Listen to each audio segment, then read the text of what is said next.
Good day, dear students. Here I am starting with the new chapter Biomolecules.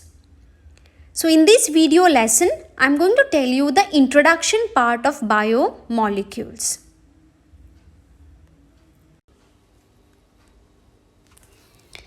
There is wide diversity in living organisms in our biosphere.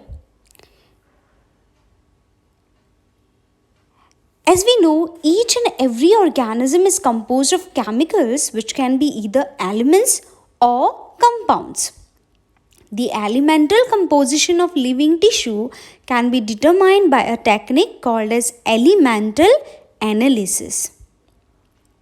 Interestingly, we obtain similar elements while doing an elemental analysis of different living and non-living things. For example, we find that elements such as carbon, hydrogen, oxygen are common to the earth crust as well as in living tissue.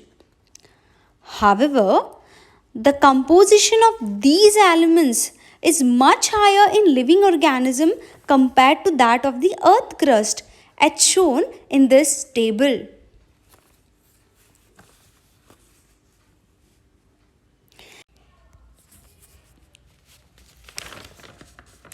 To ascertain the chemical composition of organic compounds in a living organism, we perform chemical analysis. For example, to find the chemical composition of living tissue, such as a vegetable or any part of animal, we first grind it in trichloroacetic acid using mortar and pestle. As a result, we obtain a thick slurry. Now, we strain this slurry through a cheesecloth or cotton cloth to obtain two fractions. One fraction is the filtrate or the acid soluble pool, and the other fraction is retented acid insoluble fraction. The acid soluble pool contains organic compounds. Once a compound has been extracted, the next stage is to separate one compound from the other using separation techniques such as chromatography and centrifugation. Thereafter, there is analytic technique which is used to identify the molecular formula and structure of the compound. All the carbon compounds we derive from living tissues are called as biomolecules. For example, it can be a carbohydrate, lipids, amino acids, water, and nucleic acids. Biomolecules such as amino acids and sugar are also known as metabolites because they are intermediates and products of metabolism. They are classified as primary metabolites and secondary metabolites.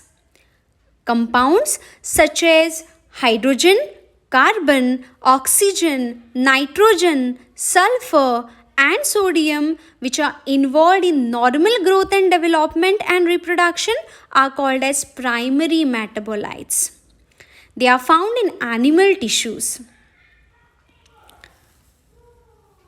On the other hand, compounds such as alkaloids,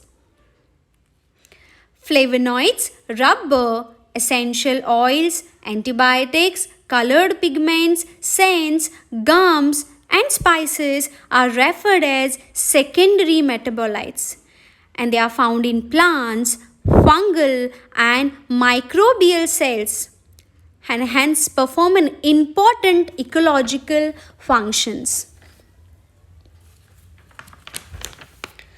Some of them play a very important role in antibiotics and pigments. Living beings are also composed of inorganic compounds such as sodium chloride and calcium carbonate. To analyze the constituency of inorganic compounds, we carry out the following process. We take a small amount of living tissue such as a leaf and a weight. This weight is known as wet weight. Then we dry this leaf to allow the water to evaporate and so that we get its dry weight. Now when we burn the leaf, the carbon compounds get oxidized and leaf releases carbon dioxide and water vapor. The remaining ash contains inorganic elements such as calcium, magnesium and potassium. Therefore, analysis of compounds helps us to identify organic and inorganic constituents in a living tissue. It also helps to identify the functional groups such as aldehydes, ketones and aromatic compounds. In biology, however, functional groups are present as amino acids, fatty acids, nucleotide bases together known as biomolecules. So students, in the next video, I'm going to tell you in detail the structure of each and every biomolecules which are present in our living tissue. Thank you everyone.